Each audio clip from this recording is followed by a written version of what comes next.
दानेश्वरी माता की, सोमलिंग महाराज की।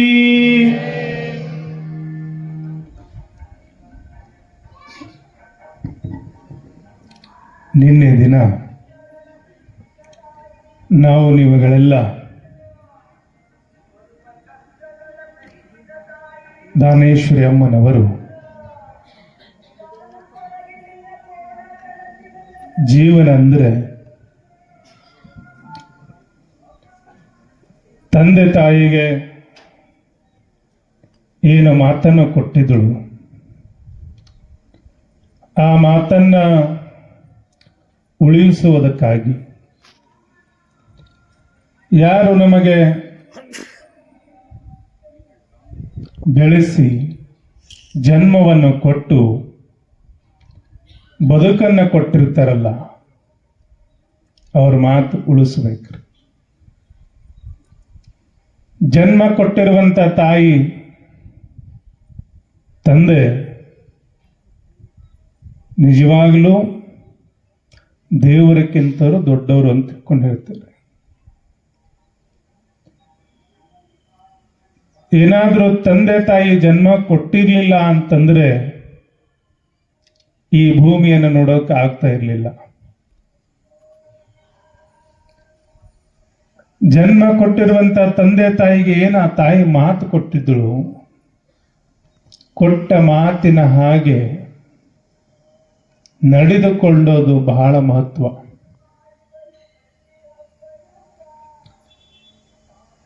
ಈಗಿನ ಕಾಲದಾಗೂ ಮಕ್ಕಳು ಮಾತು ಕೊಡ್ತಾರೆ,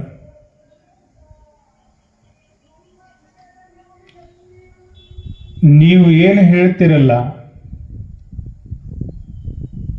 ಆ ಗೆರೆಯನ್ನು ನಾವು ದಾಟೋದಿಲ್ಲ ಅಂತ ಮಕ್ಕಳು ಹೇಳ್ತಿರ್ತಾರೆ.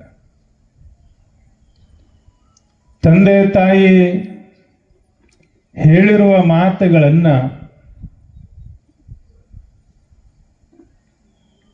ತಂದೆ ತಾಯಿ ಕೊಟ್ಟಿರುವಂತ ಮಹತ್ತನ್ನ ನಡ್ಕೊಳ್ಳೋದಷ್ಟೇ ಅಲ್ರಿ, ಕೇಳೋಷ್ಟು ಪುರುಸತ್ತಿಗಿಲ್ರಿ ಈಗಿನ ಮಕ್ಕಳಿಗೆ. ನೀವೇನ್ರ ಹೇಳಕ್ ಹೋಗ್ರಿ ಈಗಿನ ಮಕ್ಕಳಿಗೆ, ಇಷ್ಟು ಜನ ತಾಯಿಂದ್ರೆ ಸೇರಿರಲ್ರವರ, ನಾನು ನಿಮ್ಮ ಮನೆ ಮಗ ಒಬ್ಬನಾಗಿ ಕೇಳ್ತಾ ಇದ್ದೀನಿ, ನಿಮ್ಮ ಮನೆಯೊಳಗ ನಿಮ್ಮ ಮಕ್ಕಳಿಗೆ ಮಾತು ಕೇಳ್ತಾರ್ರಿ? ಅವರೆಲ್ಲ ಕೇಳ್ತೀರಂದ್ರೆ ಸ್ವಾಮಿಗಳು ನಾವೇ ಕಿಲ್ಲಿ ಬಂದು ಕೊಡ್ತೀರಿ. ಇವತ್ತು ಚಿಕ್ಕೋಡಿ ಅಜ್ಜಾರ ಆಗಿರ್ಬೋದು, ನಾವು ಆಗಿರ್ಬೋದು, ಯಾರ ಮನ್ಯಾಗ ಹೋದ್ರು ಒಂದೇ ಪ್ರಶ್ನೆ, ನಮ್ಮ ಮಕ್ಕಳು ನಮ್ಮ ಮಾತು ಕೇಳಂಗಿಲ್ರಿ ಅಂತ ತಿಳ್ಕೊಂಡು ನಾವು ಒಂದೊಂದು ಸಲ ಅಂತಿರ್ತೀನಿ. ನನ್ನ ಹತ್ರ ಬಂದು ಯಾರೇ ಬಹಳ ಉಡಾಳಾಗೇನ್ರಿ ನಮ್ಮ ಮಗ, ನಾವು ಹೇಳ್ದಂಗೆ ಕೇಳಂಗಿಲ್ಲ, ನಾವು ಮಾಡಂದಿದ್ದು ಮಾಡಂಗಿಲ್ಲ, ಸ್ವಲ್ಪ ಹೇಳಂಗೆ ಕೇಳಂಗೆ ಏನ್ರೆ ಮಾಡಿಕೊಡ್ರಿ ಅಂತಿರ್ತಾರ. ನಾನು ನಮ್ಮ ಅವ್ವಪ್ಪನ ಮಾತು ಕೇಳಿದ್ನಂದ್ರೆ ನಾಯಲ್ ಸ್ವಾಮಿ ಹಾಕಿದ್ನಂತ ನಾ ಅಂತಿರ್ತೀನಿ. ಹಂಗ ಬಹುತೇಕ ಎಲ್ಲರ ಮನೆಯೊಳಗೂ ಅದೇ ಪರಿಸ್ಥಿತಿ. ಆದ್ರೆ ದಾನಮ್ಮ ತಾಯಿ ಹಾಗೆ ಮಾಡಲಿಲ್ಲ. ಇಷ್ಟೇ ವ್ಯತ್ಯಾಸ. ಯಾಕೆ ಹಾಗೆ ಮಾಡಲಿಲ್ಲ ಅಂತಂದ್ರೆ, ಅನಂತರಾಯ ಸಿರಸಮ್ಮ ಅವರ ಮಗಳಿಗೆ ಬರೇ ಹೇಳೋದು ಮಾಡ್ತಿದ್ದಿಲ್ಲ, ಅವ್ರು ಹಂಗ ನಡೀತಿದ್ರು. ಈಗ ನೀವು ನಿಮ್ಮ ಮನೆಯೊಳಗೆ ಮಕ್ಕಳು ಯಾಕೆ ಮಾತು ಕೇಳಂಗಿಲ್ಲ ಅಂದ್ರ, ಸುಮ್ಮನೆ ಒಂದು ಉದಾಹರಣೆಗೆ ನಿಮಗೆ ನೆನಪು ಬರ್ತದೆ ಬೇಗ ಅಂತ ತಿಳ್ಕೊಂಡು, ಮಕ್ಕಳಿಗೆ ಮೊಬೈಲ್ ನೋಡ್ಬೇಡ್ರಿ ಅಂತ ಹೇಳ್ತೀವಿ, ಕೈಯಾಗ ಏನಿರ್ತೈತ್ರಿ? ಯಾರೋ ಒಬ್ಬವ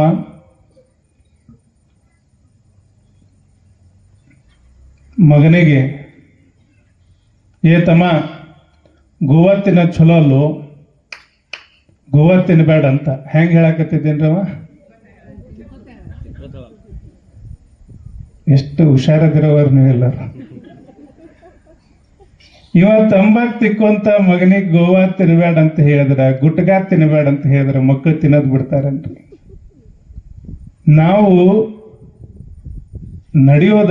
ನುಡಿಯೋದಷ್ಟೇ ಅಲ್ಲ, ನಡಿಬೇಕು.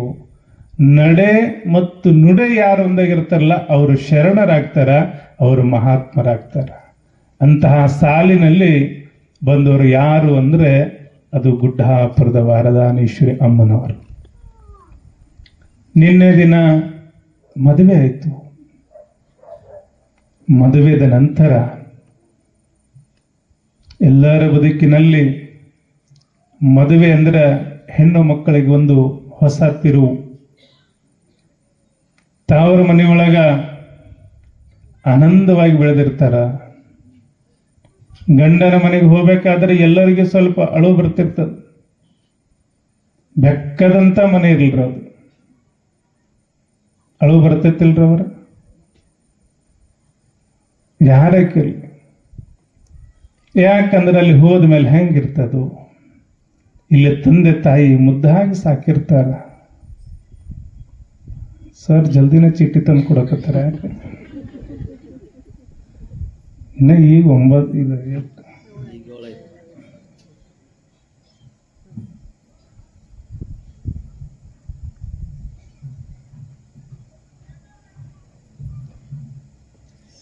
ಮುಗಿಸಂದ್ ಕೊಟ್ರಂತ ಖುಷಿ ಆದ್ರೆ ನೀವು ಇಲ್ಲ. ಅವ್ರು ಇವತ್ತು 9 ಹತ್ತರ ತನಕ ಹೇಳ್ರ ಅಜ್ಜಾರ ಅಂತ.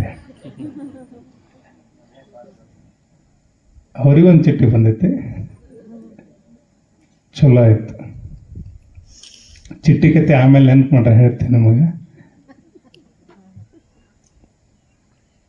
ಎಲ್ಲ ತಾಯಿಯಂದಿರು ಮದುವೆ ಆಗಿ ಗಂಡನ ಮನೆಗೆ ಹೋಗ್ಬೇಕಂದ ಸಂದರ್ಭದೊಳಗ ಒಂದಿಷ್ಟು ದುಃಖ ಆಗ್ತಿರ್ತದೆ. ಅಲ್ಲಿ ಹೇಗಿರ್ತದೋ, ಹೊಸ ಮನೆ, ಹೊಸ ಜನ, ಹೊಸ ಬದುಕು. ಇಲ್ಲಿದ್ದಂಗೆ ಸ್ವತಂತ್ರ ಅಲ್ಲಿ ಇರ್ತದೋ ಬಿಡ್ತದೋ ಗೊತ್ತಿಲ್ಲ.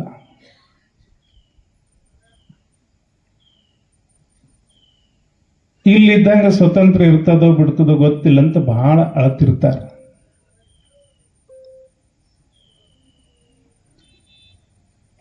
ಒಬ್ಬ ತಿಮ್ಮನ ಮದುವೆ ಆಗಿತ್ತು.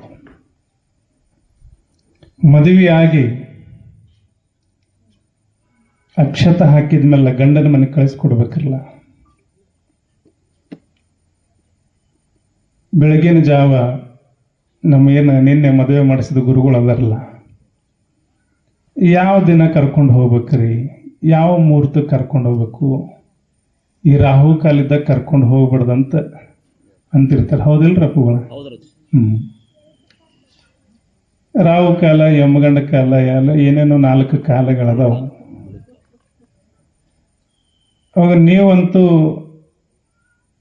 ಈ ರಾಹು ಕಾಲ ಯಮಗಂಡ ಕಾಲ ತಾವ್ರ ಮನೆಗೆ ಬರಾಗಿರಾಗಿಲ್ರಿ, ಗಂಡನ ಮನೆಗೆ ಹೋಗಾಗ ಹೇಳ್ತಾರೆ. ಹಂಗ ಹೆಣ್ಮಗಳು ಅವತ್ತು ಅವ ಏನಾಯ್ತು ಅಂದ್ರೆ ಪುಣ್ಯಾತ್ಮ ಶನಿವಾರ ಶುಕ್ರವಾರ ಗುರುವಾರ ಕರ್ಕೊಂಡು ಬರೋದು ಬಿಟ್ಟು ಅವ ರವಿವಾರ ಕರ್ಕೊಂಡು ಹೋಗ್ಲಿಕ್ಕೆ ಬಂದನ್ರಿ.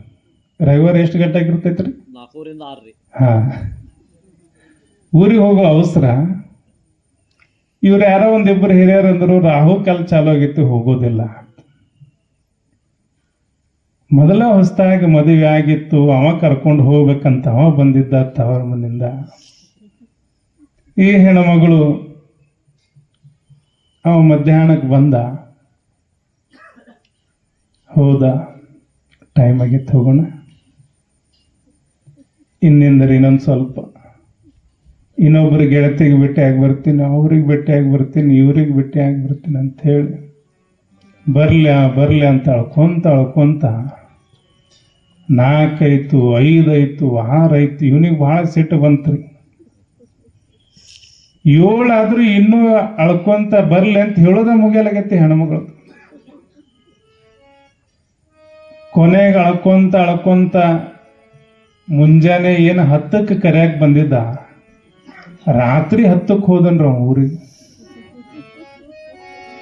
10ಕ್ಕೆ ಹೋದ, 1 ವಾರ 2 ವಾರ ಮುಗಿದಿತ್ತು. ತವ್ರ ಮನೆಗೆ ಹೆಂಡತಿ ಕರ್ಕೊಂಡು ಹೋದವ. ಅತ್ತಿ ಮಾವ ಕೇಳಿದ್ರು, ಅಳೆಯಂದ್ರೆ ನಮ್ಮ ಮಗಳು ಹೆಂಗದಳ್ರಿ? ಅವಂದ ನಮ್ಮ ಮಗಳು ಬಹಳ ಮೃದು ಅದಳ್ರಿ, ಅಕ್ಕಿನ ಗಿಳಿ ಹೆಂಗ ಸಾಕಿದ್ದೇವ್ರಿ ನಾವು. ಅದಕ್ಕ ಮೊನ್ನೆ ನಿಮ್ಮನ್ನ ಕರ್ಕೊಂಡು ಹೋಗುವಂತ ಸಂದರ್ಭದೊಳಗ ಎಲ್ಲರನ್ನ ಕೊಳ್ಳಿಗೆ ಹಾಕೊಂಡು ಹತ್ತು ತಿಳ್ಕೊಂಡು ಬರಕ ಒಲ್ ಅಂತಿದ್ದಿಲ್ರಿ. ಆದ್ರ ನಾವ ಹೇಳಿ ಕಳಿಸಿದೇವ್ರಿ. ಅವ ಅಂದ, ಅವತ್ತೇನ ಹತ್ತಿದ್ದ ಅದ ಲಾಸ್ಟ್ರಿ, ದಿನ ನಾ ಆಳಕತ್ತೇನ್ರಿ ಆಕೆ ಕಟ್ಕೊಂಡ್ ಸಲುವಾಗಿ. ಹಂಗ ಎಲ್ಲರೂ ಸ್ವಾಭಾವಿಕವಾಗಿ ತವರ ಮನೆಯಿಂದ ಹೋಗ್ಬೇಕಾದ್ರ ಅಳತಿರ್ತಾರ. ಆದ್ರ ದಾನಮ್ಮ ತಾಯಿ ಹೇಳಿದಳು, ನಿನ್ ಯಾವತ್ತೊಂದು ಹಾಡು ಹೇಳಿದಿಲ್ಲ, ಹಾಡ್ಬೇಕಂತ ಕುಂತಿದ್ದ, ನೋಡ್ ನೆನಪಿದ್ರೆ ಹಾಡ್ಬಿಟ್ಟು ಈಗ ಜಲ್ದಿ ಇದ್ರು ಅಂತಂದ್ರೆ ಎಲ್ಲರೂ ವಿಚಾರ ಮಾಡ್ತಾನೆ ಇರ್ತಾರೆ. ಆದರೆ ಆಗಿನ ಕಾಲದೊಳಗ ಗಂಡ ಏನಾದ್ರೂ ಅನ್ಲಿ, ಒಂದು ಸಲ ಮದುವೆ ಆಗಿತ್ತಂತಂದ್ರ ಪತಿ ಪರಮಾತ್ಮನ ಸಮಾನ ಅಂತ. ಸಾಕ್ಷಾತ್ ಪಾರ್ವತಿ ದೇವಿಯ ಪರಮಾತ್ಮನನ್ನ ಈ ಒಂದು ಭೂಲೋಕದೊಳಗ ಮದುವೆ ಮಾಡಿಕೊಂಡು ಜಗನ್ಮಾತೆ ಏನೆಲ್ಲ ವ್ಯವಸ್ಥೆ ಮಾಡಿದ್ರಲ್ಲ. ಯಾರು ಮದುವೆಗೆ ವ್ಯವಸ್ಥೆ ಮಾಡಿದ್ರು? ಯಾರ್ರಿ? ನೀನು ಮದುವೆಗೆ ವ್ಯವಸ್ಥೆ ಮಾಡಿದ್ರ ಯಾರ್ರಿ? ಏನ್ರವ ಹಿಂಗ್ ಮರಿಬೇಡ್ರವ. ಜತ್ತ ಮಹಾರಾಜರು ದಾನಮ್ಮ ತಾಯಿ ಸೋಮನಾಥನ ಮದುವೆಗೆ ವ್ಯವಸ್ಥೆ ಮಾಡಿದ್ರು. ಅವ್ರದ್ದಷ್ಟೇ ಅಲ್ಲ, ಅವ್ರ ಜೊತೆಗೆ 555 ಜನ. ಅವಾಗ ಜಗನ್ಮಾತೆ ಸಂಗತೀರ್ಥದಿಂದ ಗುಡ್ಡಾಪುರಕ್ಕೆ ಹೋಗುವಂತ ಸಂದರ್ಭದೊಳಗ ಅನಂತರಾಯ ಸಿರಸಮ್ಮರವರು ಹೇಳ್ತಾರೆ, ಅವ್ವ ಅಪ್ಪ, ನೀವು ಕೊಟ್ಟಿರುವಂತಹ ಸಂಸ್ಕಾರ, ನೀವು ನೀಡಿರುವಂತಹ ಜ್ಞಾನ, ವೀರಯ್ಯ ಗುರುಗಳು ಕೊಟ್ಟಿರುವಂತಹ ಅಮೃತ ಸಮಾನವಾಗಿರುವಂತಹ ಅಷ್ಟಾವರ್ಣ ಶಟಸ್ಥಲ ಸಿದ್ಧಾಂತ, ವೀರಶೈವ ಲಿಂಗಾಯತ ಧರ್ಮದ ತತ್ವತ್ರಯಗಳೆನ್ನುವಂಥ ಈ ಸಿದ್ಧಾಂತವನ್ನ ನಾನು ಎಂದೂ ಮರೆಯುವುದಿಲ್ಲ, ನೆನಪಿಟ್ಕೊಂತೀನಿ ಅಂತ ತಿಳ್ಕೊಂಡು ಹೇಳ್ತಾ ಹೇಳ್ತಾ ಜತ್ತ ಮಹಾರಾಜರಿಗೆ ಸಾಕ್ಷಾತ್ ಪಾರ್ವತಿ ಪರಮಾತ್ಮರ ಸ್ವರೂಪರಾಗಿರುವಂತಹ ಸೋಮನಾಥ ದಾನಮ್ಮ ದೇವಿಯ ಆಶೀರ್ವಾದ ಮಾಡ್ತಾರೆ.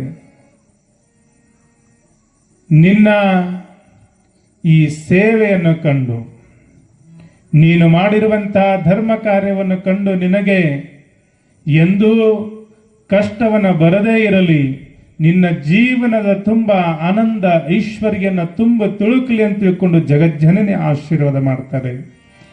ಜತ್ತ ಮಹಾರಾಜರಿಗೆ ಆಶೀರ್ವಾದ ಮಾಡಿ ಮುಂದೊಂದು ಮಾತು ಹೇಳ್ತಾರೆ. ಗುಡ್ಡಾಪುರದ ಕ್ಷೇತ್ರ ನಿನ್ನ ಆಧೀನದೊಳಗ ಅದು ಯಾವಾಗಲೂ ಬೆಳಗುತ್ತಿರಲಿ ಅಂತ ತಿಳ್ಕೊಂಡು ಹೇಳಿ ಅಭಯ ಹಸ್ತಗಳನ್ನಿಟ್ಟು ಆಶೀರ್ವಾದ ಮಾಡಿದ ಮೇಲೆ ಜತ್ ಮಹಾರಾಜ ಮಹಾರಾಣಿ ಹೇಳ್ತಾರೆ, ಅಮ್ಮ, ಜತ್ ಮಹಾರಾಜರ ಪರಂಪರೆ ಇರುವರೆಗೂ ನಿನ್ನ ಸನ್ನಿಧಾನಕ್ಕೆ ಸೇವೆ ಸಲ್ಲಿಸುವಂತಹ ಒಂದು ಅನುಗ್ರಹ ನಮ್ಮ ಮೇಲೆ ಯಾವಾಗಲೂ ಕರುಣಿಸು ಅಂತ ತಿಳ್ಕೊಂಡು ನೋಡು. ಸ್ವಲ್ಪ ನಾವೇನಾದರೂ ಮಾಡಿದ್ವಿ ಅಂದ್ರೆ, ಯಾರಿಗೂ ಒಂದಿಷ್ಟು ನಾವು ಕೊಟ್ಟಿವಿ ಅಂದ್ರೆ ಎಷ್ಟು ಸಲ ಹೇಳ್ತೀವ್ರಿ? ಯಾರೋ ಒಬ್ರಿಗೆ ಒಂದು 100 ರೂಪಾಯಿ ದಾನ ಮಾಡ್ತೀವಿ ಅಂದ್ರೆ ಒಂದು 100 ಸಲ ಹೇಳ್ತೀವಿ. ದಾನ ಹೆಂಗದ ಅಂತಂದ್ರ, ಮಾಡಿದನೆಂದರೆ ಮನದೊಳಗಿದ್ದರೆ ಏರಿಸಿ ಕಾಡಿತು ಶಿವನ ಡಂಗೂರ. ಮಾಡಿದೆನೆನ್ನದಿರು ಲಿಂಗಕ್ಕೆ, ಮಾಡಿದೆನೆನ್ನದಿರು ಜಂಗಮಕ್ಕೆ ತಿಳ್ಕೊಂಡಿರ್ತಾರೆ. ನಾ ಮಾಡೀನಿ ಅಂತ ತಿಳ್ಕೊಂಡು ಅನ್ನೋದೇನೈತಲ್ಲ, ಅದು ದಾನ ಅನ್ಸಂಗಿಲ್ಲ. ಯಾರೋ ಒಬ್ಬರು ಎಲ್ಲೋ ಒಂದಿಷ್ಟು ಇಂಥ ಒಂದು ಸಭೆ ಸಂದರ್ಭದೊಳಗೆ ದಾನ ಕೊಡ್ತಾರೆ. ಇಲ್ಲಿ ಬಹಳ ಜನ ದಾನ ಕೊಡಕತ್ತಾರ, ಆದ್ರೆ ಇಲ್ಲಿನ ಲಿಸ್ಟ್ ಓದಂಗಿಲ್ಲ ಇವರು. ಒಂದೊಂದು ಕಡೆ ಪ್ರವಚನ ಮುಗಿದ್ಮೇಲೆ 2 ತಾಸು ಕೂಡ್ಬೇಕ್ರಿ ನಾವು.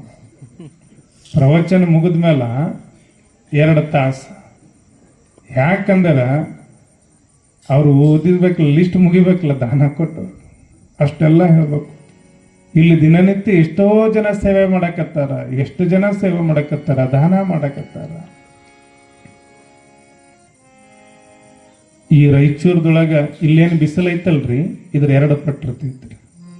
ಗುಂತ್ಕಲ್ ಅಂತ ಬರುತ್ತಲ್ಲ ಮುಂದೆ, ಮಂತ್ರಾಲಯ ಗುಂತ್ಕಲ್ ಅಂತ, ಆ ಕಡೆನೂ ಪ್ರವಚನಕ್ಕೆ ಹೋಗಿದ್ವಿ. ಒಂದು ಗುಡಿ ಒಳಗ, ಅದು ಬಹಳ ಪುರಾತನ ದೇವಸ್ಥಾನ, ಕಲ್ಲಿನ ದೇವಸ್ಥಾನ. 45-46 ಡಿಗ್ರಿ ಬಿಸಿಲು ಇರ್ತೈತ್ರಿ. ನಾವು ಇಷ್ಟಕ್ಕೆ ಹಿಂಗೆ ಆಗಕತ್ತೈತ್ರಲ್ಲ, ಇದ್ರಕ್ಕಿಂತ ಅದ್ರ ಮತ್ತು ಗಾಳಿನೂ ಕೂಡ ಹಂಗ ಬೀಸ್ತೈತ್ರಿ. ಅದು ಪ್ರವಚನಕ್ಕೆ ಹೋಗಿದ್ವಿ, ಪ್ರವಚನ ನಡೆದಿತ್ತು, ಫ್ಯಾನ್ ಹಾಕಿದ್ರು, ಎಲ್ಲರಿಗೆ ಹಿಂಗೆ ಒರೆಸ್ಕೊಂಡು ಅಷ್ಟು ನೀರು ಬರಾಕತ್ತಿದ್ವು. ಒಬ್ಬ ಬಂದವ, ಅವ ತೆಲುಗುದಾಗ ಹೇಳ್ದವ, ಫ್ಯಾನ್ ಬಂದ್ చేయండి ಅಂತ, ಫ್ಯಾನ್ ಬಂದ್ ಮಾಡ್ರಿ ಅಂತ. ನಾವೇನಾದರೂ ಲೈಟ್ನೊಳಗೆ ಏನಾದರೂ ವ್ಯತ್ಯಾಸ ಆಗಿರಬೇಕು, ಫ್ಯಾನ್ ಬಂದ್ ಮಾಡ್ರಿ ಅಂತ ಹೇಳಿದ್ವಿ. ಅವ ಅಲ್ಲೇನು ಈಗ ನಮ್ಮ ಅಣ್ಣಾರು ಕುಂತಾರಲ್ಲ ಆಪ್ರೇಟ್ರ್, ಇವ್ರು ಹಂಗೆ ಕುಂತಿದ್ದ, ಲೈಟ್ನಾಗ ಏನು ವ್ಯತ್ಯಾಸ ಇಲ್ರಿ, ಫ್ಯಾನ್ ಚಾಲು ಇರಲಿ ಅಂತಂದವ. ಮತ್ತೊಂದು 10 ನಿಮಿಷ ಆಯಿತು, ಮತ್ತೆ ಬಂದ, ಫ್ಯಾನ್ ಬಂದ್ ಮಾಡ್ರಿ ಅಂತ. ನಾವು ಪ್ರವಚನ ಹೇಳಕತ್ತೀವಿ, ಇವ ಫ್ಯಾನ್ ಬಂದ್ ಮಾಡನಕತ್ತಾನೆ, ಇವನಿಗೇನು ತ್ರಾಸ ಆಗಲಕತ್ತೈತಪ್ಪ, ಗಾಳಿ ನಮಗೆ ಬೇಕಾಗೈತಿ, ಅವ ಬಂದ್ ಮಾಡನಕತ್ತಾನಲ್ಲ ಯಾಕೆ ಅಂತ ಕೇಳಿದ್ವಿ ನಾವು. ಅದ್ರ ಮೇಲೆ ನನ್ನ ಹೆಸರು ಐತ್ರಿ, ಕಾಣಲಾಗೈತಿ, ಅದಕ್ಕೆ ಬಂದ್ ಮಾಡ್ರಿ. ನಾ ದಾನ ಕೊಟ್ಟೇನಿ, ಒಂದು ಫ್ಯಾನ್ ಹೆಸರು ಇದ್ದಿದ್ದಕ್ಕೆ ನಾವು ದಾನ ಕೊಟ್ಟಿವಿ ಅಂತ ತಿಳ್ಕೊಂಡು ಹೇಳ್ತೀವಿ. ಒಂದೊಂದು ಕಡೆ ಏನೋ ಒಂದು ವಸ್ತು ಕೊಟ್ಟಿದ್ರೆ 100 ಹೆಸರು ಹಾಕಿರ್ತಾರೆ ಅದ್ರೊಳಗೆ. ಯಾಕಂದ್ರೆ ಪ್ರತಿ ಸಲ ನಮಗೆ ನೆನಪಿಸ್ಕೊಳ್ಬೇಕು. ಗುಪ್ತ ದಾನ 10 ರೂಪಾಯಿ, ಅದ್ರ ಮುಂದೆ ಮತ್ತೆ ಅವ್ರ ಹೆಸರು ಹೇಳ್ತಾರ್ರಿ, ಸುರೇಶ್ ಅಣ್ಣರ. ಗುಪ್ತ ದಾನ ಸುರೇಶ್ ಅವ್ರ ಕಡೆಯಿಂದ 10 ರೂಪಾಯಿ ಅಂತ. ಇವ್ರಲ್ರಿ, ಅಲ್ಲಿ ಇವರೆಲ್ಲ ಅವ್ರದ್ದು ಇದು ಚಲೋ ಕೊಡ್ತಾರ್ರಿ, ಚಲೋ ಪೇಮೆಂಟ್ ಐತ್ರಿ ಅವ್ರದ್ದು, ಹಂಗೇನು ವಿಚಾರ ಮಾಡಬೇಡ್ರಿ. ಆದ್ರೆ ಜತ್ ಮಹಾರಾಜರು ಇಷ್ಟೆಲ್ಲ ಜನರಿಗೆ 5 ದಿನಗಳ ಕಾಲ ಅಲ್ಲಿ ಬಂದಿರುವಂಥ 5 ಲಕ್ಷ ಜನರಿಗೆ ದಾಸೋಹ ವ್ಯವಸ್ಥೆಯನ್ನು ಮಾಡ್ತಾರೆ. ಎಲ್ಲ ಮಾಡಿ, ಅಮ್ಮ ನನ್ನಿಂದ ಏನಾದರೂ ಈ ಮದುವೆ ವ್ಯವಸ್ಥೆ ಮಾಡುವಂಥ ಸಂದರ್ಭದೊಳಗ ತಪ್ಪಾದ್ರೂ ಕ್ಷಮಾ ಮಾಡ್ರಂತಾರಂದ್ರ, ಅಂತ ರಾಜ ಮಹಾರಾಜರ ಜಗನ್ಮಾತೆಗೆ ವಂದಿಸ್ತಾರಂದ್ರ ಆ ತಾಯಿಯಲ್ಲಿ ಎಂತಹ ಶಕ್ತಿಯನ್ನು ಪಡ್ಕೊಂಡಿದ್ದಳು ಅನ್ನೋದನ್ನ ನಾವು ವಿಚಾರ ಮಾಡಬೇಕು. ಮದುವೆ ಆಗಿರೋದು ತಾಯಿ ತಂದೆಯ ಮಾತಿಗೆ ಬೆಲೆ ಕೊಟ್ಟು ಮದುವೆ ಆಗಿದೆ. ಆದ್ರೆ ಇವತ್ತು ಎಷ್ಟೋ ಜನ ತಂದೆ ತಾಯಿಯನ್ನ ಬಿಟ್ಟು ಮದುವೆ ಆಗ್ತಾರೆ, ತಂದೆ ತಾಯಿಗಳಿಗೆ ಕರೆಯದಂಗ ಮದುವೆ ಆಗ್ತಾರ. ಎಷ್ಟೋ ಮನೆಗಳನ್ನ ನೋಡ್ತಾ ಇರ್ತೀವಿ, ತಂದೆ ತಾಯಿ ನೋಡಿರುವಂತಹ ವರನನ್ನು ಮದುವೆ ಆಗಂಗಿಲ್ಲ, ವಧುವನ್ನು ಮದುವೆ ಆಗೋದಿಲ್ಲ. 20 ವರ್ಷ ಸಾಕಿರ್ತಾರೆ, 25 ವರ್ಷ. ನಾನು ಹೇಳೋದು ನಿಮಗೊಂದು ಸ್ವಲ್ಪ ಖೇದ ಅನಿಸ್ಬಹುದು. ಗಿಳಿಯಂಗ ಸಾಕಿರ್ತಾರ ಮಕ್ಕಳನ್ನ. ಒಬ್ಬೊಬ್ಬರ ತಂದೆನ ಮೊನ್ನೆ ಒಬ್ಬರ ಮನೆಗೆ ಹೋಗಿದ್ದೆ, ಪ್ರಸಾದ ಕುಂತಾಗ ನಮ್ಮ ಜೊತೆಗಿರೋಬ್ಬನಿಗೆ ಹೇಳಿದೆ, ತಮ್ಮ ಅವ್ರ ಪೂಜಾದಾಗಿರುವಂತ ಅವ್ರು ನೋಡ್ ಸ್ವಲ್ಪ ಅಂತ ಕೇಳಿದೆ. ನೋಡಂದಾಗ ಯಾಕ್ರಿ ಅಜ್ಜರಂದ, ಅವನ ಅಂಗಿ ತುಂಬ ಸುಮಾರು 4-5 ಹೊಲಿಗೆಗಳ ಹಾಕೊಂಡಾರ. ಎಷ್ಟೋ ತಾಯಿ ತಂದೆ ಮಕ್ಕಳನ್ನು ಓದಿಸೋ ಸಲುವಾಗಿ ಮನೆ ಮಾರ್ತಾರ, ಹೊಲ ಮಾರ್ತಾರ, ತಮಗಿರುವಂತಹ ಎಲ್ಲ ಒಡವೆಗಳನ್ನು ಮಾರ್ತಾರ. ನಮ್ಮ ಮಗಳು ವಿದ್ಯಾವಂತಳಾಗಬೇಕು, ನಮ್ಮ ಮಗ ವಿದ್ಯಾವಂತನಾಗಬೇಕು, ಬುದ್ಧಿವಂತನಾಗಬೇಕು, ನಮ್ಮ ಮಗ ಒಳ್ಳೆಯ ನೌಕರದಾರನಾಗಬೇಕು ಅಂತ ತಿಳ್ಕೊಂಡು ಮಕ್ಕಳ ಸಲುವಾಗಿ ಇಷ್ಟೆಲ್ಲ ತ್ಯಾಗ ಮಾಡ್ತಾರೆ ತಾಯಿ ತಂದೆ. ಒಂದೊಂದು ಮನೆಯೊಳಗ ಈಗಿನ ಕಾಲದಾಗ ಶಿಕ್ಷಣ ಅಂದರೆ ಬಹಳ ಮುಖ್ಯ ಇದೆ. ಅದನ್ನು ಕಲಿಸೋ ಸಲುವಾಗಿ ಎಷ್ಟೆಲ್ಲ ಕೆಲವರು ಆಸ್ತಿಯನ್ನು ಮಾರ್ತಿರ್ತಾರ. ಅದರ ದುರ್ದೈವ, ಮದುವೆ ವಿಷಯ ಬಂದಾಗ ಮಕ್ಕಳು ತಂದೆ ತಾಯಿಯನ್ನು ಲೆಕ್ಕಿಸದಂಗೆ ಹೋಗ್ಬಿಡ್ತಾರಲ್ಲ. ಎಂಥ ಪರಿಸ್ಥಿತಿ ಬಂದೈತಿ ಇವತ್ತು. 20-25 ವರ್ಷ ಕಣ್ಣಿನೊಳಗ ಕಣ್ಣಿಟ್ಟು ಸಾಕಿರುವಂಥ ತಾಯಿ ಮಾತು ಮಕ್ಕಳು ಕೇಳಂಗಿಲ್ಲ, ತಂದೆ ಮಾತು ಮಕ್ಕಳು ಕೇಳಂಗಿಲ್ಲ. ಅದಕ್ಕೆ ಗುಡ್ಡಾಪುರ ದಾನಮ್ಮ ದೇವಿ ನಮಗೆಲ್ಲ ಆದರ್ಶ ಯಾಕಂತ ಕೇಳಿದರೆ, ಇವತ್ತು 21ನೇ ಶತಮಾನದೊಳಗ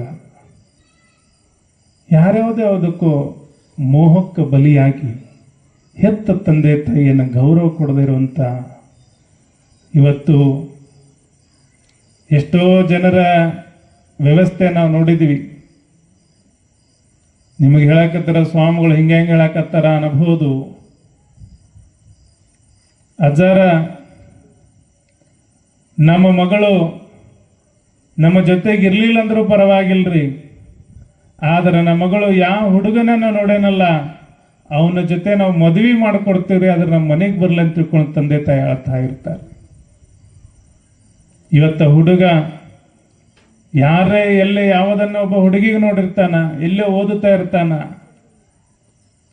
ಅದರ ತಂದೆ ತಾಯಿ ಹೇಳ್ತಾರೆ ಅವನಿಗೆ ಏನು ಬೇಕು ಅದನ್ನೆಲ್ಲ ಕೊಡ್ತೇವಿ, ನಮ್ಮ ಜೊತೆಗೆ ಇರಕ್ಕೆ ಆಗ್ಲಿಲ್ಲ ಅಂದ್ರೂ ಪರವಾಗಿಲ್ಲ, ಅವನಿಗೆ ಬೇರೆ ಮನೆ ಮಾಡಿಕೊಡ್ತೀವ್ರಿ, ಆದ್ರೆ ನಮ್ಮ ಮಗ ಕಣ್ಣು ಎದುರಿರ್ಲಿ ಅಂತಾನಂದ್ರೆ ತಂದೆ ತಾಯಿ ಹೃದಯ ಹೇಗಿರ್ಬೋದ್ರಿ? ಆದರೆ ಯಾರೋ ಒಬ್ಬರ ಸಲುವಾಗಿ ಒಂದು ಕ್ಷಣದ ಪ್ರೀತಿಗಾಗಿ ಮರೆ ಹೋಗಿ ಜೀವನವನ್ನು ಹಾಳು ಮಾಡ್ಕೊಂತ ಎಷ್ಟೋ ಕುಟುಂಬಗಳು ನಾವು ನೋಡ್ತಾ ಇದ್ದೀವಿ. ಆದರೆ ಅದು ಹನುಮ ತಾಯಿ ಹಾಗೆ ಮಾಡಲಿಲ್ಲ. ನಮಗೆಲ್ಲರಿಗೂ ಆದರ್ಶ ಯಾಕಂತ ಕೇಳಿದ್ರೆ, ಆ ತಾಯಿಯ ದೇವಸ್ಥಾನ ಕಟ್ಟಿದ್ವಿ ಅಂತಂದ್ರೆ ಆಕೆ ಆ ಜಗನ್ಮಾತೆ ಎಲ್ಲರ ಬದುಕಿಗೊಂದು ಆದರ್ಶವಾಗಿದ್ದಳು. ಅದಕ್ಕೆ ಇವತ್ತು ಮಂದಿರವನ್ನು ಕಟ್ಟಿ ಪೂಜಾ ಮಾಡಕತ್ತೀವಿ ನಾವು. ನಮ್ಮ ಮಕ್ಕಳು ಮನೆಯೊಳಗೆ ದಾನಮ್ಮ ತಾಯಿ ಹಾಗೆ ಬೆಳಿಬೇಕು ಅಂದರೆ, ನಮ್ಮ ಮಗ ಸೋಮನಾಥನಂಗೆ ಇರಬೇಕು ಅಂದರೆ, ಮಗಳು ದಾನಮ್ಮನಾಗಬೇಕಂದ್ರೆ ಒಳಗಡೆ ಏನಿರಬೇಕು ಅಂದರೆ ಒಳ್ಳೆಯ ಸಂಸ್ಕಾರ ಇರಬೇಕು. ದಾನಮ್ಮ ತಾಯಿ ಮದುವೆಯಾಗಿ ಹೋಗುವಂಥ ಸಂದರ್ಭದೊಳಗೆ ಎಲ್ಲರನ್ನ ಹರಿಸಿ ಆಶೀರ್ವದಿಸಿ ಹೋಗ್ತಾ ಇದ್ದಾಳೆ ಗುಡ್ಡಾಪುರ ಕ್ಷೇತ್ರಕ್ಕೆ. ಉಮರಾಣಿ ಪ್ರವೇಶ ಮಾಡಿ ಗುಡ್ಡಾಪುರಕ್ಕೆ ಸೋಮನಾಥನ ಗುಡಗೂಡಿ ಹೋಗಿ ತಂದೆ ತಾಯಿಗಳನ್ನು ಕೇಳ್ಕೊಂತಾನೆ, ನೀವು ನನ್ನ ಜನ್ಮ ಕೊಟ್ಟಿದ್ದೀರಿ, ನೀವು ನನಗೆ ವಿದ್ಯಾ ಕೊಟ್ಟಿದ್ದೀರಿ, ಬುದ್ಧಿ ಕೊಟ್ಟಿದ್ದೀರಿ. ಶಾಂತವೀರಯ್ಯ ಗುರುಗಳವರು ಕೊಟ್ಟಿರುವಂಥ ಜ್ಞಾನ ಬರೇ ಗುಡ್ಡಾಪುರಕ್ಕೆ ಸೀಮಿತ ಆಗಬಾರ್ದು, ಇದು ಉಮರಾಣಿಗೆ ಸೀಮಿತ ಆಗಬಾರ್ದು, ಇದು ಸಂಘ ತೀರ್ಥಕ್ಕೆ ಸೀಮಿತ ಆಗಬಾರ್ದು. ಎಲ್ಲೆಲ್ಲಿ ಅಜ್ಞಾನದಿಂದ ಜನರು ಬಳಲುತ್ತಿದ್ದಾರಲ್ಲ, ಎಲ್ಲಿ ವೀರಶೈವ ಲಿಂಗಾಯತ ಧರ್ಮದ ಆಚರಣೆ ಬಿಟ್ಟಾರಲ್ಲ, ಅವರ ಮನೆ ಮನೆಗೆ ಹೋಗಿ ನಾನು ವೀರಶೈವ ಲಿಂಗಾಯತದ ಧರ್ಮದ ತತ್ವವನ್ನು ತಿಳಿಸ್ತೀನಿ ಅಂತ ತಿಳ್ಕೊಂಡು ತಂದೆ ತಾಯಿಗಳ ಪಾದ ಮುಟ್ಟಿ ನಮಸ್ಕಾರ ಮಾಡ್ತೇವೆ. ಜಗಜ್ಜನನಿ ನೋಡ್ರಿ, ಸೋಮನಾಥನ ಮನೆಗೆ ಹೋಗ್ತೇನೆ, ಅಲ್ಲಿ ಆರಾಮವಾಗಿ ಇರ್ತೀನಿ ಅಂತ ತಿಳ್ಕೊಂಡು ತಾಯಿ ಅನ್ಕೊಳ್ಳಿಲ್ಲ. ತಾಯಿ ಹೇಳ್ತಾಳೆ, ಅಮ್ಮ ವೀರಶೈವ ಲಿಂಗಾಯತ ಧರ್ಮದ ತತ್ವತ್ರಯಗಳಾಗಿರುವಂಥ ಸಿದ್ಧಾಂತವನ್ನು ನಾನು ಬೋಧಿಸ್ತೀನಿ ಅಂತ ತಿಳ್ಕೊಂಡು ಹೇಳಿ, ಇವತ್ತಿನ ಕಾಲದೊಳಗೆ ಮದುವೆ ಆಯಿತು ಅಂತಂದ್ರೆ ಸಾಕು, ನಮಗೆ ಅಲ್ಲಿ ಕರ್ಕೊಂಡು ಹೋಗಲಿಲ್ಲ, ಇಲ್ಲಿ ಕರ್ಕೊಂಡು ಹೋಗಲಿಲ್ಲ ಅಂತ ಎಷ್ಟೋ ಜನ ಜಗಳಾಡ್ತಾರೆ. ಈಗಂತೂ ಮದುವೆ ಆದ ಮೇಲೆ ನಿಮ್ಮ ನೆನಪಿರ್ಲಿ ಅಂತ ಹೇಳ್ತೀನಿ ರವ, ನೀವು ನಮ್ಕಿಂತ ಚಲೋ ಹುಷಾರದಿರಿ, ನಮ್ಕಿಂತ ಚಲೋ ಮೊಬೈಲ್ ನಿಮ್ಮ ಕಡೆ ಅದಾವ, ಎಲ್ಲ ನಿಮ್ಗೆ ಗೊತ್ತಿರ್ತದ. ನಮ್ಮ ಗಡಿಂಗ್ಲಾಸ್ ತಾಲೂಕದೊಳಗೆ ತಾಲೂಕ ಕೋರ್ಟ್ದೊಳಗೆ ಒಂದು ತಿಂಗಳಿಗೆ ಅಜ್ಜ 450 ವಿಚ್ಛೇದನ ಕೇಸ್ಗಳದವ್ರಿ. ಎಷ್ಟರವ್ರ? ಬರೇ ಒಂದು ತಾಲೂಕು ಕೋರ್ಟ್ದಾಗ 450. ಇನ್ನು ಚಿಕ್ಕೋಡಿ ಜಿಲ್ಲಾ ಮಟ್ಟದ ಕೋರ್ಟ್ ಅದಾರಿದು. ಯಾಕೆ ಹಿಂಗಾಯ್ತು? ಯಾಕೆ ಈ ಥರ ಆಗ್ತಾ ಇದೆ ಇವತ್ತು? ಯಾಕಂದ್ರೆ ಒಬ್ಬರೊಬ್ಬರ ಗಂಡ ಹೆಂಡತಿ ಅನ್ನೋ ಭಾವ ಇಲ್ಲ. ನಾ ಹೆಚ್ಚು ನೀ ಹೆಚ್ಚು ಅನ್ನೋಂಥ ಭಾವ ಜಾಸ್ತಿ ಆಗೈತಿ. ಈಗ ನಾ ಏನ ಕಮ್ಮಿ ಇಲ್ಲ, ನೀ ಏನ ಕಮ್ಮಿ ಇಲ್ಲ ಅಂತಾರ. ಆದರೆ ಗಂಡನ ಮನೆ ಹಾಗಿರಬೇಕು, ಗಂಡನ ಮನೆ ಹೀಗಿರಬೇಕು ಅಂತ ಗಂಡನ ಜೊತೆಗೆ ಎಷ್ಟೋ ಜನ ಸಾಂಗ್ಲಿಯಿಂದ, ನಾ ಯಾಕೆ ಹೇಳೋದಂದ್ರೆ ನಿಮಗೆ 100 ವರ್ಷದ ಕತೆ ಹೇಳಕತ್ತಿಲ್ಲ, ಈ 2-3 ತಿಂಗಳದಾಗ ಆಗಿದ್ದ ಕತೆ. ಒಬ್ಬ ತಾಯಿ ಬಂದಳು, ಇವು ಸ್ವಾಮಿಗಳಾಗಿರ್ತೀವಲ್ರಿ, ಏನೂ ಬ್ಯಾಡ ಅಂತ ಸ್ವಾಮಿಗಳಾಗೋದು, ಆದ್ರೆ ಊರಾಗಿಂದೆಲ್ಲ ಉಸಾಬರಿ ಸ್ವಾಮಿಗಳಾಗಿರ್ತೈತ್ರಿ. ಭಾಳ ಮಂದಿ ಅಂತಿರ್ತಾರ್ರಿ, ಅವ್ರೇನ್ರಿ ಸ್ವಾಮಿಗಳು ಇರಾಕ್ ಭಾರಿ ಚಲೋ, ದಿವ್ಸಕ್ಕೆ 3 ಮನ್ಯಾಗ ಪ್ರಸಾದ ಇರ್ತೈತಿ, ಮಟನೂ ಚಲೋ ಇರ್ತೈತಿ, ತಿರುಗಾಡಕ್ಕೆ AC ಕಾರ್ ಇರ್ತೈತಿ, ಅವ್ರಿಗೇನು ಕಮ್ಮಿ ಅಂತಾರ. ನಮಗೇನೂ ಕಮ್ಮಿ ಇರಂಗಿಲ್ಲ, ಆದ್ರೆ ನಿಮ್ಮ ಟೆನ್ಷನ್ ಭಾಳ ಆಗಿರ್ತೈತಿ. ಎಲ್ಲ ಸ್ವಾಮಿಗಳು ಕೆಲವ್ರು ಅಂತಾರೆ, ನಮ್ಮ ಅಜ್ಜಾರು ಗಟ್ಟಿ ಅದಾರ ಬಿಡ್ರಿ, ಅವ್ರಿಗೆ ಶುಗರ್ ಇಲ್ಲ, BP ಇಲ್ಲ, ಯಾವಾಗಲೂ ಹ್ಯಾಪಿಯಾಗಿರ್ತಾರ. ಅವ್ರು ಭಾಳ ಮಂದಿ ಕೇಳ್ತಿರ್ತಾರೆ, ಸ್ವಾಮಿಗಳಿಗೆ ಎದಕ್ಕೆ ಶುಗರ್ ಬರ್ಬೇಕ್ರಿ, ಅವ್ರಿಗೆ ಯಾಕೆ BP ಇರ ಅಂತ ಕೇಳ್ತಾರ.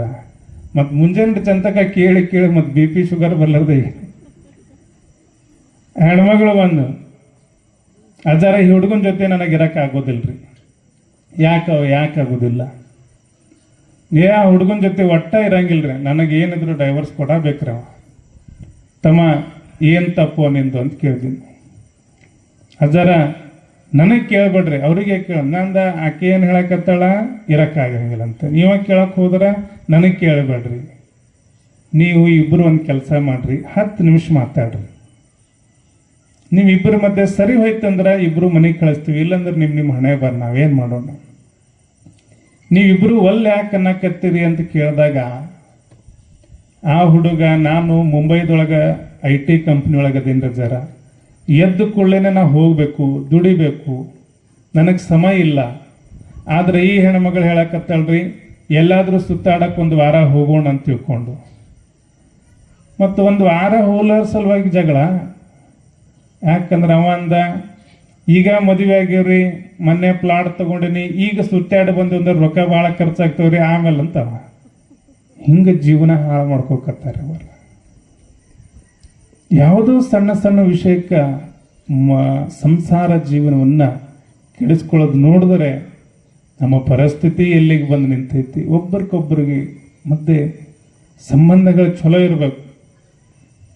ಯಾವ ಮನೆಯನ್ನು ಪಾದಾರ್ಪಣೆ ಮಾಡ್ತಾ ಮನೆ ಬೆಳಗಬೇಕು, ಆ ಮನೆ ನಂದನವನ ಆಗಬೇಕು.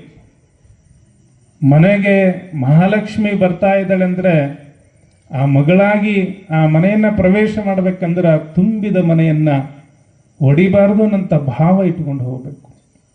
ಅಂದಾಗ ಆ ಮನೆ ಸ್ವರ್ಗ ಆಗ್ತದೆ. ದಾನಮ್ಮ ತಾಯಿ ಅಂದಳು, ಗುಡ್ಡಾಪುರ ಅಷ್ಟೇ ನಂದಲ್ಲ, ಇಡೀ ಜಗತ್ತನ್ನೇ ನಾನು ನನ್ನ ಕುಟುಂಬ ಅಂತ ತಿಳ್ಕೊಂಡು ನಾನು ಭಾವಿಸಿ ಗುಡ್ಡಾಪುರವನ್ನು ಪ್ರವೇಶ ಮಾಡ್ತಾಳೆ. ಗುಡ್ಡಾಪುರದೊಳಗ ಸೋಮನಾಥನೊಡಗೂಡಿ ಕಲ್ಯಾಣದ ಎಲ್ಲ ಶರಣರ ಸ್ಮರಣೆ ಮಾಡ್ತಾಳೆ. ಚನ್ನ ಬಸವಣ್ಣವ್ರ ಕಡೆ ಏನು ಮಾತು ತಗೊಂಡಿರ್ತಾಳಲ್ಲ, ಗುರು, ಲಿಂಗ, ಜಂಗಮ, ವಿಭೂತಿ, ರುದ್ರಾಕ್ಷಿ, ಮಂತ್ರ, ಪಾದೋದಕ, ಪ್ರಸಾದ, ಅಷ್ಟಾವರಣಗಳು ನಾನು ಜಗತ್ತಕ್ಕೆ ಕಲಿಸ್ತೀನಿ, ಈ ಧರ್ಮವನ್ನು ಬೆಳೆಸ್ತೀನಿ ಅಂತ ತಿಳ್ಕೊಂಡು ಏನೋ ಸಂಕಲ್ಪ ಮಾಡಿರ್ತಾರೆ ತಾಯಿ. ನೋಡ್ರಿ, ಮದುವೆಯಾದ ಹೊಸ್ತದ್ರೊಳಗೆ ಮನೆಯೊಳಗಿರಬೇಕು, ಖುಷಿ ಇರಬೇಕು ಅಂತ ತಿಳ್ಕೊಂಡು ಇಬ್ಬರು ಒಂದು ಸಂಕಲ್ಪ ಮಾಡ್ತಾರೆ. ಯಾರು? ಸೋಮನಾಥ, ದಾನಮ್ಮ ತಾಯಿ. ಆನಂದವಾಗಿರಬೇಕಂತಹ ದಿನ ಇಬ್ಬರು ಹೋಗಿ ಮನೆಯೊಳಗ ಶ್ರೀ ಕ್ಷೇತ್ರದೊಳಗೆ ಕೂತ್ಕೊಂಡು ಒಂದು ಸಂಕಲ್ಪ ಮಾಡ್ತಾರೆ. ನೀವು ಪರಮಾತ್ಮನ ಸ್ವರೂಪರಿದ್ದೀರಿ. ಪತಿ ಅಂದರೆ ಪರಮಾತ್ಮ. ನಾನು ಬಂದಿರೋದು ನಿಮ್ಮ ಸೇವೆ ಮಾಡೋದಕ್ಕಾಗಿ. ನಾವಿಬ್ಬರು ಇವತ್ತಿನಿಂದ ಒಂದನ್ನು ಪರಿಪಾಲನೆ ಮಾಡೋಣ. ಏನು ಅಂತ ಕೇಳಿದರೆ, ನಾವಿಬ್ಬರು ಇವತ್ತಿನಿಂದ ಯಾರಿಗೆ ಮಕ್ಕಳಾಗಿಲ್ಲ ಅವರಿಗೆ ನಾವಿಬ್ಬರು ಮಕ್ಕಳಾಗೋಣ. ಯಾರಿಗೆ ಮಕ್ಕಳಿಲ್ಲಲ್ಲ ಅವರಿಗೆ ನಾವಿಬ್ಬರು ಮಕ್ಕಳಾಗೋಣ. ಯಾವ ಮಕ್ಕಳಿಗೆ ತಂದೆ ತಾಯಿ ಇಲ್ಲಲ್ಲ ಆ ಮಕ್ಕಳಿಗೆ ನಾವಿಬ್ಬರು ತಂದೆ ತಾಯಿ ಆಗೋಣ ಅಂತ ತಿಳ್ಕೊಂಡು ಸಂಕಲ್ಪ ಮಾಡಿ ಮನೆಯನ್ನೇ ಬಿಡ್ತಾರೆ ನೋಡ್ರಿ. ನಾವು ಆನಂದವಿರ್ಬೇಕಂತ ವಿಚಾರ ಮಾಡಲಿಲ್ಲ. ಯಾರಿಗೆ ಮಕ್ಕಳಿಲ್ಲ ನಾವು ಅವ್ರಿಗೆ ಮಕ್ಕಳಾಗೋಣ ಅಂತ ತಿಳ್ಕೊಂಡು ಹೇಳಿ ಅಲ್ಲಿಂದ ನೇರವಾಗಿ ತಾಯಿ ಹೇಳ್ತಾಳೆ, ತಂದೆ ತಾಯಿ ಸಿರ್ಸಮ್ಮ ಅನಂತರಾಯರಿಗೆ ನೀವಿಬ್ರು ಗುಡ್ಡಾಪುರದಲ್ಲಿ ವಾಸ ಮಾಡ್ರಿ ಅಂತ ತಿಳ್ಕೊಂಡು ಹೇಳಿ, ನಾನು ಬಂದಿರೋದು ಬರೀ ಗುಡ್ಡಾಪುರ ಸೀಮಿತ ಅಲ್ಲ, ನಾನು ಭಕ್ತರ ಈ ಧರ್ಮ ಜಾಗೃತಿ ಮಾಡ್ಕೊಂತೀನಿ ಅಂತ ತಿಳ್ಕೊಂಡು ಅಲ್ಲಿಂದ ನೇರವಾಗಿ ಬನಶಂಕರಿ ತಾಯಿ ಕಡೆ ಬರ್ತಾರೆ. ಬನಶಂಕರಿಯ ನಿಮಗೆಲ್ಲ ಗೊತ್ತು, ಬದಾಮಿ ಹತ್ತಿರ ಇರುವಂತಹ ಬನಶಂಕರಿ ಜಗಜ್ಜನನಿ ಸನ್ನಿಧಾನಕ್ಕೆ ಬರ್ತಾರೆ. ಅಲ್ಲಿ ಬಂದು ಅನುಷ್ಠಾನವನ್ನು ಮಾಡ್ತಾರೆ. ಅಲ್ಲಿರುವಂತಹ ಎಲ್ಲ ಭಕ್ತರಿಗೆ ಎಲ್ಲರೂ ಅವ್ರು ಬರೋದನ್ನು ನೋಡ್ತಾರೆ. ಆ ತಾಯಿ ಹೆಂಗೆ ಬರಾಕತ್ತಾರಂದ್ರೆ ನೋಡೋದೇ ಆನಂದ. ನಾವು ಹೇಳ್ತೀವಲ್ಲ, ಹೆಜ್ಜೆಯ ಮೇಲೊಂದು ಹೆಜ್ಜೆಯ ನಿಕ್ಕುತ್ತ ಗೆಜ್ಜೆ ಕಾಲುಗಳ ಧ್ವನಿಯನ್ನು ತೋರುತ್ತ. ಮಹಾಲಕ್ಷ್ಮಿ ಹೆಂಗೆ ಬರ್ತಿರ್ತ, ಭಾಗ್ಯದ ಲಕ್ಷ್ಮೀ ಬಾರಮ್ಮ ನಮ್ಮಮ್ಮ ನೀಸೋ ಭಾಗ್ಯದ ಲಕ್ಷ್ಮೀ ಬಾರಮ್ಮ. ಹಂಗ ಹೆಜ್ಜೆಯ ಮೇಲೊಂದು ಹೆಜ್ಜೆಯ ನಿಕ್ಕುತ್ತ ಎಲ್ಲಿಗೆ ಆ ತಾಯಿ ಬರ್ತಾ ಇದ್ರು ಅಂದ್ರೆ ಸೋಮನಾಥನ ಒಡಗೂಡಿ ಆ ಬನಶಂಕರಿಯ ಸನ್ನಿಧಾನಕ್ಕೆ ಬರ್ತಾರೆ.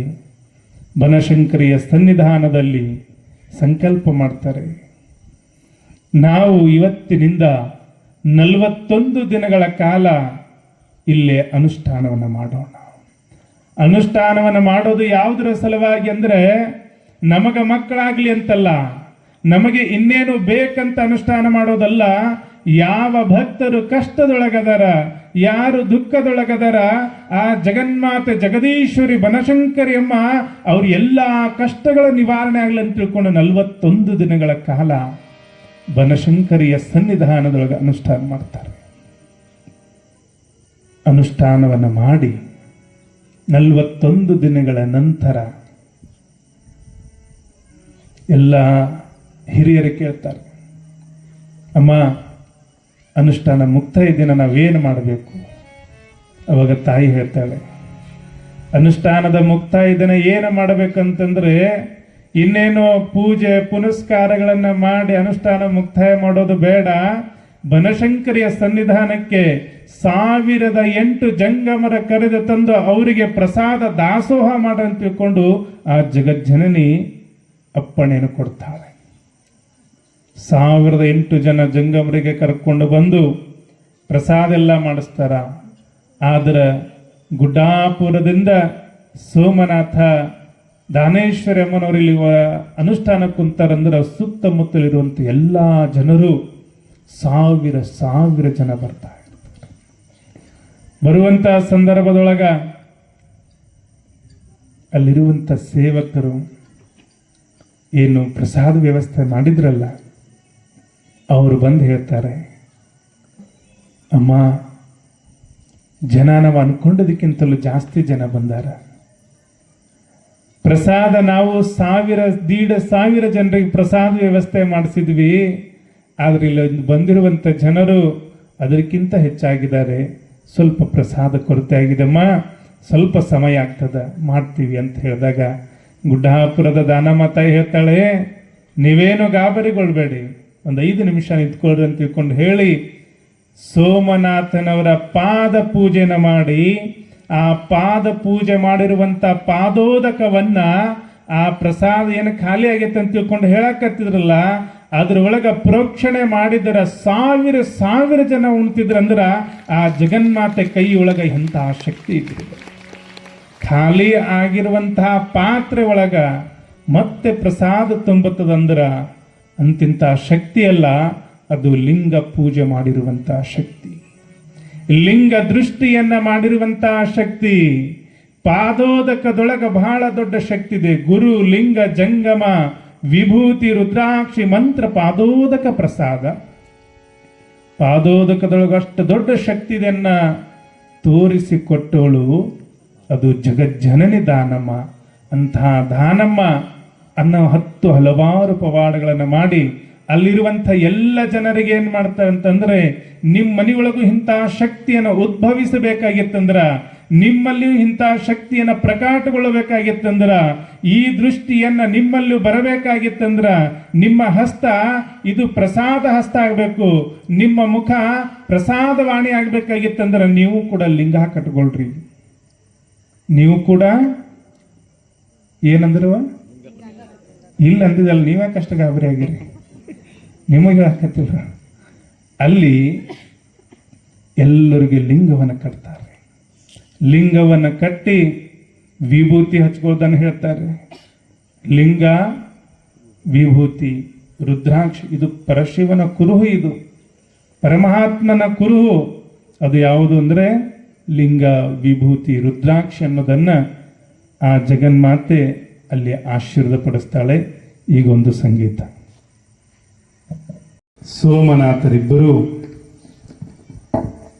ಅಲ್ಲಿಂದ ಅಲ್ಲಿರುವಂಥವ್ರಿಗೆಲ್ಲರಿಗೂ ಲಿಂಗವನ್ನು ಕಟ್ಟಿ ಆಶೀರ್ವಾದ ಮಾಡಿ ಮುಂದೆ ಹೋಗ್ತಿರ್ತಾರೆ.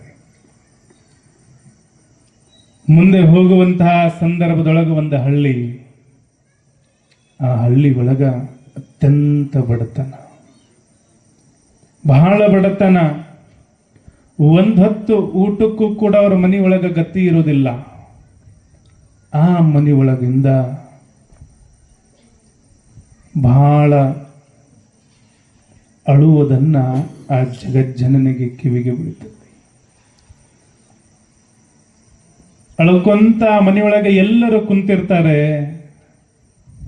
ಜಗಜ್ಜನನಿ ಆ ರಸ್ತೆಯಲ್ಲಿ ಹೋಗಬೇಕಂತ ಸಂದರ್ಭದೊಳಗೆ ಕಿವಿಗೆ ಬೀಳುತ್ತದೆ.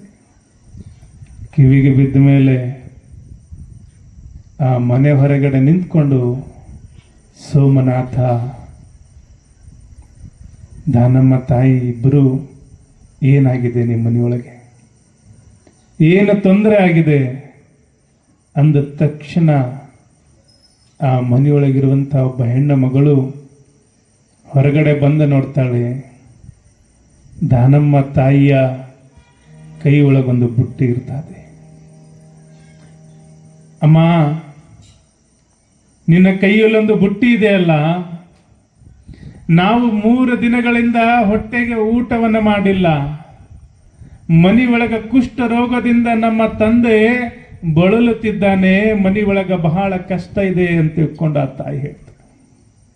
ನೆನಪಿಟ್ಕೊಳ್ರವರ, ಇವತ್ತು ವಿಜ್ಞಾನ ಬಹಳ ಮುಂದುವರೆದಿದೆ. ಎಲ್ಲ ರೋಗಗಳಿಗೂ ಕೂಡ ಔಷಧವನ್ನು ಸಿಗುತ್ತಾ ಇದೆ. ಆದ್ರೆ ಆಗಿನ ಕಾಲದೊಳಗ ಮಹಾರೋಗ ಅಂದ್ರೆ ಅದು ಕುಷ್ಠರೋಗ.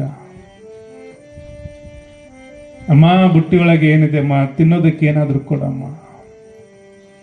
ತಾಯಿ ಹೇಳ್ತಾಳೆ, ನೀವು ನಾನು ಕೊಡುವಂತ ಪ್ರಸಾದ ತಿಂದರೆ 1-2-3 ತಾಸು ಸಮಾಧಾನ ಆಗಬಹುದು.